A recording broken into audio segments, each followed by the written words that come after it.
Hey, this is Dave DeCamp from antiwar.com, and this is anti-war news for Monday, August 29th, 2022. I hope everybody had a good weekend. We will get right into it here. The first story at the top of antiwar.com: the U.S. hints to Israel that it's preparing a military option against Iran. This is according to a report from the Times of Israel. It says that the U.S. hinted it was preparing a military option against Iran during a meeting between Israeli Defense Minister Benny Gantz and U.S. National Security Advisor Jake Sullivan. This meeting took place in Washington on Friday. An Israeli official said that Gantz told Sullivan that Israel needs the U.S. to have a credible military option against Iran. The meeting came as Washington and Tehran are engaged in negotiations to revive the nuclear deal. The official said that Gantz received good hints that the U.S. was preparing a military operation. This Israeli official didn't really offer details on what that means, but said that the military option that Israel wants would be to get Iran, they want Iran to make concessions in these negotiations under the threat of military action. And if they don't make those concessions, then they want the US to take military action against Iran alongside Israel. So they want the US and Israel to threaten Iran into making concessions, essentially.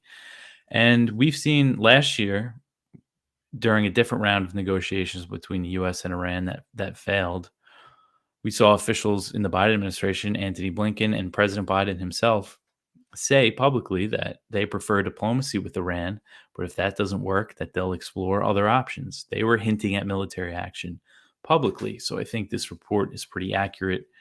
I'm sure they wouldn't commit to military action to Israel, but they would definitely hint at it, wink and nod about it, I'm sure. And during the meeting, Gantz expressed his opposition to the nuclear deal, as Israel is really stepping up the pressure to get the U.S. to cancel these talks with Iran. They don't want this deal to be revived. As part of this pressure campaign, the head of Israel's Mossad spy agency, David Barnea, he's heading to Washington next week. Barnea is expected to brief members of the House and Senate Intelligence Committees on Iran's opposition to reviving the nuclear deal. He will also meet with William Burns, that's the CIA director. On Sunday, Israeli Prime Minister Yair Lapid, he slammed the EU's recent proposal to revive the JCPOA. The EU recently put in a proposal to Iran and the US, kind of a last-minute attempt to save the deal, and they've been reviewing that proposal. We'll get into that more in the next story. But Lapid said that the EU proposal, that this whole plan, it's not something that President Biden said he would pursue during his trip to Israel in July. Last month, Biden visited the Middle East. That's when he went to Saudi Arabia, and he also visited Israel. Lapid said, quote, "We told the Americans this is not what President Biden wanted. This is not what he talked about during his visit to the country," end quote. So the Israelis aren't happy. Again, we have the Mossad chief going. Gantz was just in Washington, and Israel's national security advisor was there just a few days before Gantz. So they're really putting on the pressure here to get this deal, to kill this deal. So the next one here, Iran is reviewing the U.S.'s response to the EU's proposal to restore the nuclear deal known as the JCPOA, and is not expected to reply until the end of the week. This is according to Iranian state media. The U.S. submitted its response last week, which came after Iran gave its own reply to the EU proposal. I hope that's not too confusing to follow. The EU, submitted this thing to Iran and the U.S. Iran responded with its notes. The U.S. read that, and then they responded. They came back with a response.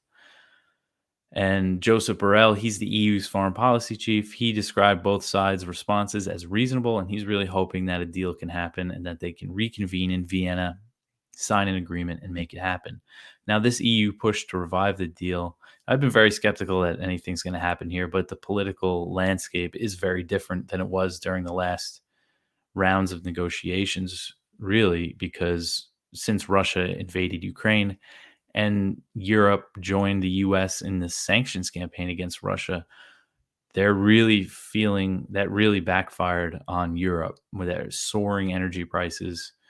They're banning Russian oil. They're going to they're preparing to lose access to Russian gas. So things are not looking good in Europe. But by lifting sanctions on Iran, which is what the nuclear deal will do, it'll get that Iranian oil back on the market. So that's a big reason behind this drive by the EU to revive this deal. The details of the U.S. response to the EU proposal aren't clear. There's been reports Israeli officials have said that the U.S. toughened its stance towards Iran in its response and refused to make any what they call concessions. Really, Iran's demands have been pretty reasonable so far. They just want the U.S. Initially, when the Biden first came into office, Iran just said, lift all of Trump's sanctions. We'll bring our nuclear program back into the limits of the JCPOA. Done deal. That's that. But Biden refused that. He's taken a pretty hardline stance. They want to keep certain sanctions in place. And, Trump put on just a ton of sanctions on Iran. There's just so much stuff. And they're picking and choosing what they want to lift. And that's really what the negotiations are about. They have to decide what the U.S. is willing to lift and if that's enough, if it's worthwhile for Iran, because they need this. If they don't get the economic benefit that they're looking for, then they have no reason to cooperate with the U.S. on this issue. So hopefully a deal is reached, sanctions are lifted, but things, with the Israeli pressure, it's not looking too good. Okay, so the next one here, the U.S. sailed 2 warships through the Taiwan Strait on Sunday, and that's the first such U.S. operation since House Speaker Nancy Pelosi visited Taipei at the beginning of August. The U.S. Navy 7th Fleet said that 2 guided missile cruisers made the passage through the strait. China's People's Liberation Army, the PLA, they slammed the provocation and said that they tracked the U.S. warships as they made the transit. A PLA spokesman said, quote, the People's Liberation Army's Eastern Theater Command warned the U.S. vessels and monitored their entire passage. We are fully aware of their activities. Troops of the Theater Command remain on high alert and are ready to thwart any provocation, end quote. In recent years, U.S. military activity in the region has increased. The U.S., they regularly send warships through the Taiwan Strait at about a monthly rate. It's about once a month. They don't do it every month, but sometimes they do it twice in a month. It's about every month they do this. But they typically only send a single destroyer but this time they sent 2 cruisers. The last time that the U.S. sent 2 warships through the Taiwan Strait was back in December 2020, and that's when the U.S. sent 2 guided missile destroyers through the strait. Now, this reaction is more ships than they typically do, but it could have been something much bigger, like an aircraft carrier strike group. So it wasn't too much U.S. military activity through the strait. So China, of course, they denounced it, and they're not going to be happy about it, but it wasn't anything too major. Pelosi, her trip, it sparked the largest ever Chinese military exercises around Taiwan. And during these drills, China took unprecedented steps. They simulated a blockade around Taiwan. They fired missiles over the island. And they've kept up the military pressure since Pelosi's visit. They've been flying planes across the median line that separates the Taiwan Strait about every day. I think Saturday was the first day that they didn't do that. And that's because of Pelosi. That's a consequence of her visit, this new military pressure on Taiwan. And Pelosi's visit, the congressional delegations, they didn't stop there. Since she visited, Senator Ed Markey, he led a delegation to Taiwan. The governor of Indiana, he's a Republican, he made the trip. And then Senator Marsha Blackburn, she's a Republican from Tennessee. She was there just last week on Thursday and Friday. And she just said, I'm here to send a message to Beijing. It's a big provocation to China from their perspective. It's the U.S. moving away from the one China policy. Chinese officials have warned that U.S. support for what they call independence forces could lead to war. It's a red line for China. The U.S. is ignoring it. That's what's happening. And it's going to be just escalations from here on. I don't want to downplay the 2 warships going through the strait by saying that, okay, at least it wasn't an aircraft carrier strike group, because, it is very provocative that the U.S. sends warships right through the Taiwan Strait as frequently as they do. And this all played a role in just the current tensions in the current situation, because congressional delegations, they haven't just been a very recent thing. Over the past few years, we've seen them kind of steadily increase, and now this, um, it's just a lot more now, and this is the path that we're going down. The next one here, the Taliban says that U.S. drones are entering Afghan airspace through Pakistan. The Taliban's acting defense minister said this on Sunday. He said, quote, according to our information, the drones are entering through Pakistan to Afghanistan. They use Pakistan's airspace. We ask Pakistan, don't use your airspace against us, end quote. Pakistan has yet to comment on these particular Taliban allegations, but they denied a similar charge after a recent U.S. drone strike in Kabul that President Biden said targeted Al Qaeda leader Ayman al Zawahiri. So the U.S. said that they drone strike Zawahiri in Kabul, the Afghan capital, and the Taliban accused Pakistan. They said that the drone went through Pakistan's airspace, and Pakistan denied that. But for their part, the Taliban, so the situation with Zawahiri is that the U.S. said they killed him in a CIA drone strike. They said they tracked him to Kabul, where he moved there sometime over the past year, killed him while he was on his balcony. The Taliban, they've denied having knowledge of Zawahiri's presence in the city, and they haven't confirmed that he was killed in the strike. They've said that they haven't found the body of Zawahiri, and the U.S. has said that it doesn't have DNA proof that Zawahiri was killed. So it's really just the U.S. word that he's dead. The Taliban, they definitely have an interest in, even if they knew he was the one that was killed, and if they knew he was there, they definitely have an interest in saying something else. But still, it's just important to point out that the fact that Zawahiri was killed, that's just something it's just the US's word. And we know from the past that we can't trust their word about drone strikes. When they say they killed ISIS-K fighters on their last airstrike during the withdrawal, and they slaughtered a whole family of innocent people, including 7 children. So we just have to be aware that it's still just the U.S. word that Zawahiri was the one that was killed. It doesn't look like there was any civilians killed, which is good, because the Taliban would have definitely said if there were. But so that drone strike, though, in Kabul, which was at the end of July, that was the first known U.S. airstrike in Afghanistan since they completed the withdrawal August 30th in 2021, so almost exactly a year ago. But the Taliban are saying that U.S. drones are still flying over the country, so they're likely on surveillance missions. Okay, another Afghanistan here. This is from Middle East Eye. A U.S. judge says that 9/11 victims are not entitled to seize Afghan Central Bank assets. President Biden signed an executive order in February. The U.S. has seized $7 billion in Afghan Central Bank reserves. They did that when the Taliban officially took over Afghanistan, when they walked into Kabul.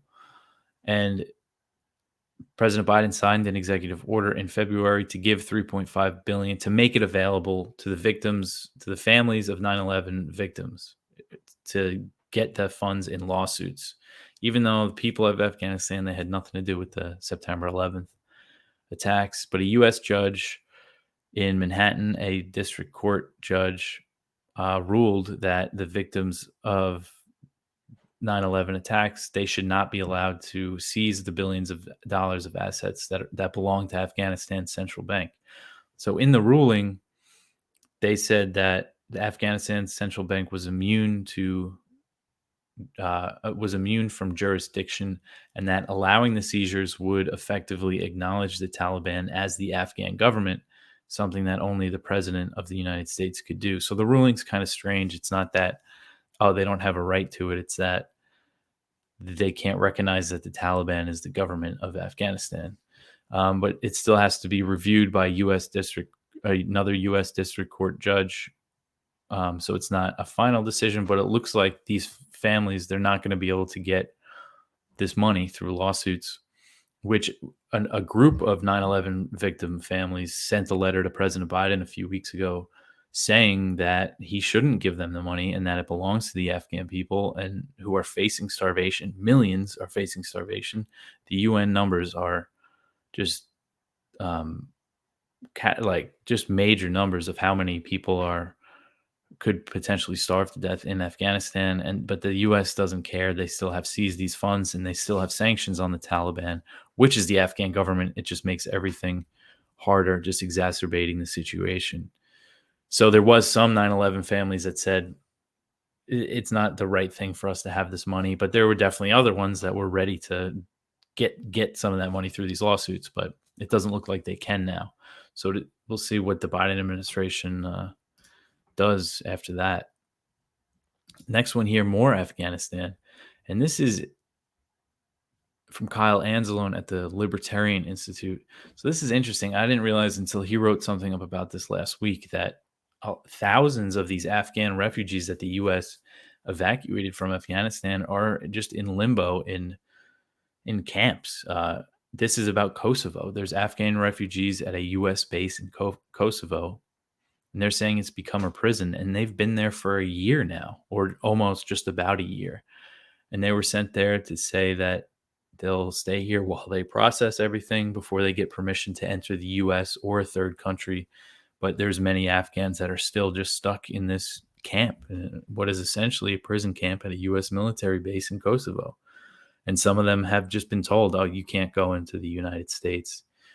So it's really, and in the UAE, again, I think in other countries, there's just these refugee camps and the people can't go anywhere. They don't have any rights in the countries that they're in, and they're just stuck in limbo. These are the people that everybody cared about a year ago during the withdrawal, and they've just been forgotten in these camps. All right, the next one here. The Pentagon says that the U.S. is accelerating Highmars production to arm Ukraine. So the Highmars rocket systems, the high mobility artillery rocket systems that the U.S. has been sending to Ukraine, they're working, the Pentagon's working hard to make sure that they are being produced. William LaPlante, he is the Undersecretary of Defense for Acquisition. He made these comments on Friday after visiting Lockheed Martin facilities in Camden, Arkansas, that produce the Highmars. The Highmars are made by Lockheed Martin. LaPlante, he said, quote, as we continue providing security assistance to Ukraine, we are working with industry to accelerate production of critical weapons and systems. This includes providing funding to buy more equipment, expand production lines, and support additional hiring and workforce development, end quote. So Lockheed and all the other arms makers, they're really cashing in on the U.S. policy of sending billions and billions of dollars worth of weapons into Ukraine. Back in April, President Biden, he showed support for Lockheed Martin when he visited one of their facilities that produces Javelin anti-tank missiles, which the U.S. has been pouring them into Ukraine. They've been sending them to Ukraine since 2017 or 2018. Trump started giving them the Javelins. So they've been getting a lot of Javelins for years now. And the Javelin, that's a joint project between Lockheed and Raytheon, which is another company that's been cashing in on this policy. And before taking his post at the Pentagon, Secretary of Defense Lloyd Austin, he served on the board of Raytheon. Sometimes I think it's good to just point out this very obvious corruption and just remind people that the guy literally running President Biden's war machine worked for Raytheon right before he took his post.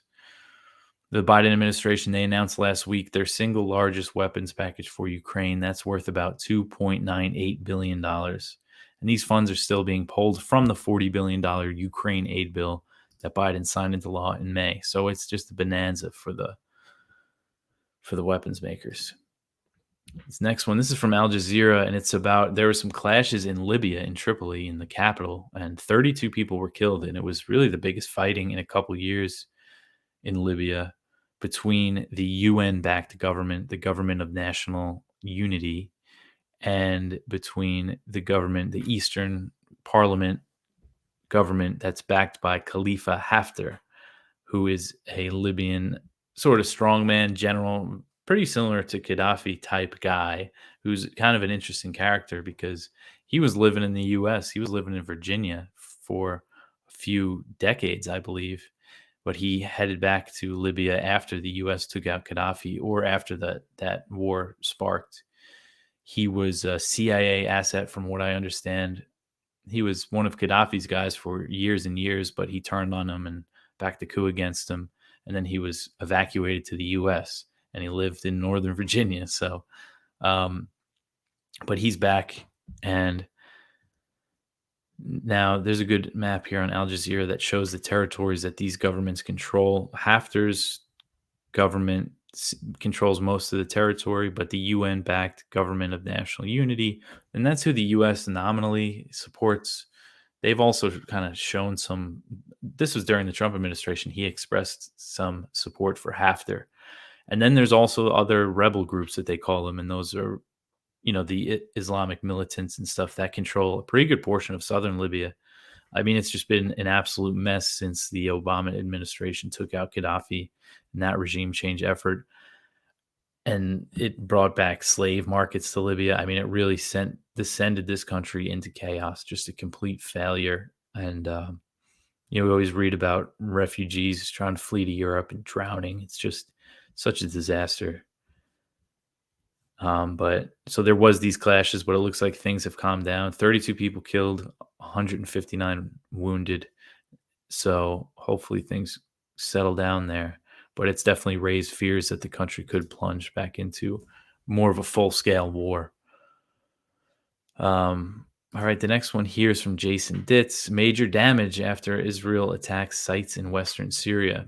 So these are Israeli airstrikes that hit Syria last Thursday night that I covered on the last show, but there's been some more reports, and there's satellite images showing damage to these warehouses that they hit. So, and these reports say that one target was a depot holding missiles, and the other target was a research site. Really, it's just a follow-up, and the damage seems to be pretty extensive. Only 2 people were wounded. 2 civilians were wounded, but it started some major fires, and it seems like there is a good amount of damage done. And Syria said that they intercepted some of Israel's missiles, but it seems like it looked like they launched a lot against Syria, as they do often. They bomb Syria all the time. And those airstrikes came as the U.S. was bombing Syria, that little escalation by the U.S., where they launched airstrikes 3 days in a row. And that makes you question, because everything they say, this is Iran-backed targets that they hit. They justify their operations in Syria. Israel does, by saying they're attacking Iran, but a lot of times their airstrikes kill Syrian troops, civilians, hit infrastructure. Often they hit the Shia militias that are backed by Iran that are in Syria as well. But still, I mean, they really launch pretty extensive strikes. It's not just limited to Iran's allies that are in Syria. Well, I guess the Syrian government is an ally of Iran, but the more Iranian-backed groups, the Shia militias and stuff. Okay, so the last one here, this is from Middle East Eye. Things aren't looking too good in Iraq. Guns and troops pile into Baghdad's green zone as threat of violence looms. So the situation, from what I understand, Sadr, he's the influential Shia cleric who is neither aligned with Iran nor the U.S. He's pretty independent. He's independent-minded. He wants Iraq. He's more nationalist.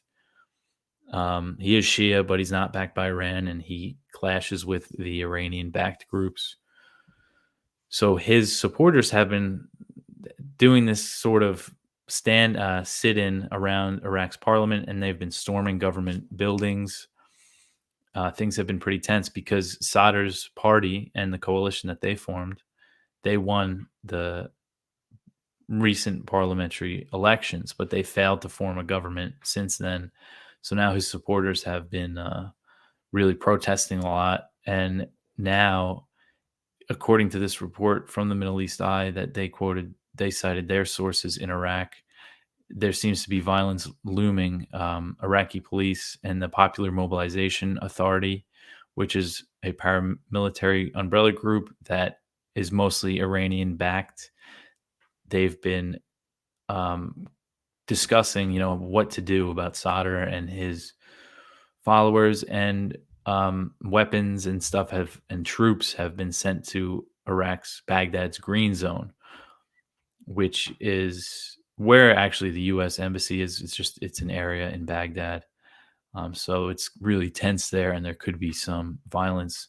And this is again, we just talked about Libya, now Iraq, another country that the U.S. has completely destroyed, and just dealing with these situations as a result.